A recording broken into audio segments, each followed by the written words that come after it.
Good morning friends, welcome to happy stenography YouTube channel पर आप सभी का स्वागत है। चलिए स्टार्ट करते हैं आज का डिक्टेशन, जिसकी स्पीड है 80 शब्द प्रति मिनट और यह लिया गया है जनसत्ता संपादकीय से। चलिए एक नज़र आउटलाइंस पर देख लेते हैं। यदि आप चैनल नहीं देखते हैं या टेलीग्राम किसी भी रीज़न से नहीं चलाते हैं तो आप इस वीडियो को पॉज करके आउटलाइंस की भी प्रैक्टिस कर सकते हैं। और इस आउटलाइंस की पीडीएफ एंड इस डिक्टेशन की पीडीएफ आपको हमारे टेलीग्राम चैनल जो कि हैप्पी स्टेनोग्राफी नाम से है उस पर भेजा जाता है। यदि आप ज्वाइन नहीं हैं तो आप टेलीग्राम पर सर्च करें हैप्पी स्टेनोग्राफी और वहाँ से डायरेक्ट ज्वाइन कर सकते हैं। यदि नहीं ज्वाइन हो पा रहे हैं किसी भी रीज़न से तो आप नीचे कमेंट करें, वहाँ पे आपको रिप्लाई करा जाएगा। तो चलिए बढ़ते हैं अब आउटलाइंस की तरफ। जी आउटलाइंस है कठिन वर्ड्स। अगर इसके अलावा यदि आपको कोई और कठिन वर्ड्स लगता है जिसके आउटलाइन बनाने में आप असमर्थ हैं या कठिनाई हो रही है तो आप नीचे कमेंट कर सकते हैं या फिर आप हमारे आउटलाइंस ग्रुप को ज्वाइन कर सकते हैं। सभी के लिए है, फ्री है। वहाँ पे आप ही लोगों के जैसे बाकी के अन्य लोग हैं जो बताते हैं आउटलाइंस और पूछते हैं। तो चलिए बढ़ते हैं अब डिक्टेशन की तरफ, जो कि है 80 शब्द प्रति मिनट। और हाँ, यदि आप इस चैनल पर नए हैं तो प्लीज़ चैनल को सब्सक्राइब कर लीजिए और नोटिफिकेशन बेल आइकन को दबाना बिल्कुल भी ना भूलें। आप लोग ज़्यादातर भूल जा रहे हैं और शेयर भी करना भूल जा रहे हैं, तो ऐसा ना करें। कंटिन्यू ये सीरीज चल सके इसके लिए प्लीज़ आप डिक्टेशन लिखें और अपने दोस्तों के साथ शेयर करें ताकि वो लोग भी इस डिक्टेशन को लिख सकें, जो कि फ्री ऑफ कॉस्ट है पीडीएफ के साथ, और इसका लाभ ले सके। तो चलिए बढ़ते हैं आप डिक्टेशन की तरफ। 80 शब्द प्रति मिनट डिक्टेशन स्टार्ट होगा 3 सेकंड बाद। स्टार्ट। संवैधानिक पदों का निर्वाह करने वाले लोगों को आपराधिक मामलों में सुनवाई, सजा आदि से इसलिए संरक्षण प्रदान किया गया है कि इससे उस पद की गरिमा आहत हो सकती है। ऐसे लोगों से भी यह स्वाभाविक अपेक्षा रहती है कि वे उस पद की गरिमा के अनुरूप आचरण करें, मगर इस तकाजे की कई बार अनदेखी की जाती है। खासकर राज्यपालों के कार्य और व्यवहार को लेकर अनेक मौक़ों पर अंगुलियां उठी हैं। पश्चिम बंगाल के राज्यपाल पर राजभवन में काम करने वाली एक महिला ने आरोप लगाया कि उन्होंने उसका यौन उत्पीड़न किया और राजभवन के अधिकारियों ने उसे राजभवन में बंधक बनाए रखा। पैरा। मामला उच्च न्यायालय तक पहुंच गया। अदालत ने कहा कि राज्यपाल को संविधान के अनुच्छेद 361 के तहत आपराधिक मामलों में संरक्षण प्राप्त है। उन पर तब तक कोई मुकदमा नहीं चलाया जा सकता जब तक वे अपने पद पर हैं।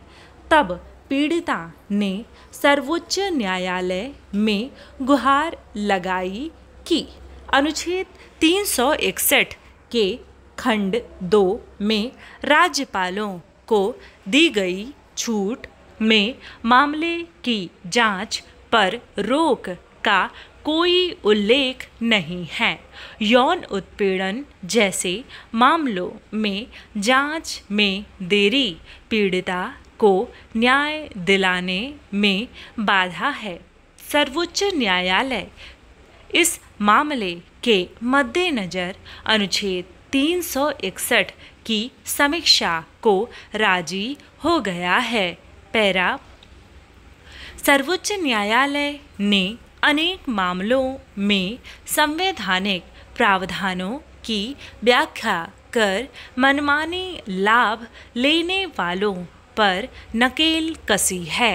इसलिए इस मामले में भी लोगों को उम्मीद बनी है कि संवैधानिक संरक्षण की आड़ में राज्यपालों के अपने पद की गरिमा के प्रतिकूल व्यवहारों पर रोक लगाने का कोई व्यावहारिक रास्ता निकल सकेगा।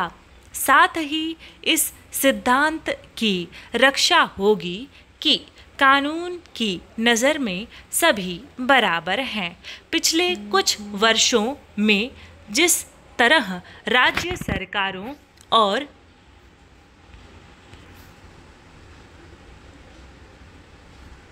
राज्यपालों के बीच टकराव के अनेक मौके देखे गए और उनमें से कई में सर्वोच्च न्यायालय ने राज्यपाल के अधिकारों की व्याख्या करते हुए उनकी राजनीतिक सक्रियता पर विराम लगाया।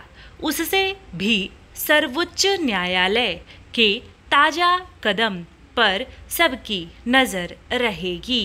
पैरा यूं राज्यपालों की नियुक्तियों को लेकर ही लंबे समय से सवाल उठते रहे हैं। सक्रिय राजनीति में लंबा समय बिता चुके लोगों को राज्यपाल पद की जिम्मेदारी सौंपी जाती है तो वे राजभवन में रहते हुए भी अपने दल और केंद्र सरकार की इच्छाओं के अनुरूप काम करते देखे जाते हैं। यही वजह है कि जहां उन्हें राज्य की चुनी हुई सरकार के साथ तालमेल बिठा कर फैसले करने चाहिए, वे नाहक उसके काम में अड़ंगा लगाना शुरू कर देते हैं। पश्चिम बंगाल में भी लंबे समय से यही देखा जा रहा है।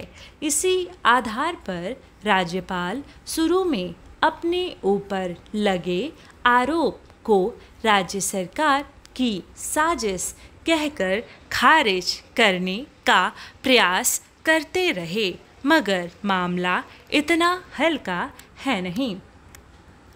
डिक्टेशन समाप्त हुआ। आपको बता दें कि नया बैच स्टार्ट हुआ है जो कि है EPFO PA और RJ विधानसभा रिपोर्टर और उत्तराखंड APS का। तो यदि आप ज्वाइन नहीं हैं तो आप नीचे डिस्क्रिप्शन बॉक्स चेक करें, वहाँ पे लिंक पे क्लिक करें और आप हमें डायरेक्ट मैसेज करें कि आपको बैच ज्वाइन करना है या इससे संबंधित जानकारी चाहिए तो आपको डिटेल बता दी जाएगी। तो ज्वाइन करने के लिए सिंपली आपको डिस्क्रिप्शन बॉक्स चेक करना है, वहाँ पर मैसेज करना है पेड सीरीज़ के लिए। वहाँ पर आपकी तैयारी अच्छे तरीके से हो पाएगी वेबसाइट के साथ, जो कि बहुत ही ज़रूरी होता है सही गाइडेंस मिलना और सही टाइम पर। इसका खामियाजा आप लोग ऑलरेडी जिसने ज्वाइन नहीं किया होगा भुगत चुके होंगे। तो हम नहीं चाहते कि आपका बेशकीमती समय ज़्यादा बर्बाद हो और आप और ज़्यादा समय ले तैयारी में। जल्दी से जल्दी सिलेक्शन होगा तो आपके लिए भी बेनिफिशियल रहेगा और हमारे लिए भी। तो चलिए मिलते हैं नेक्स्ट वीडियो में। टिल देन आप अपना ख्याल रखिए और अपनी फैमिली का भी ख्याल रखिए। धन्यवाद।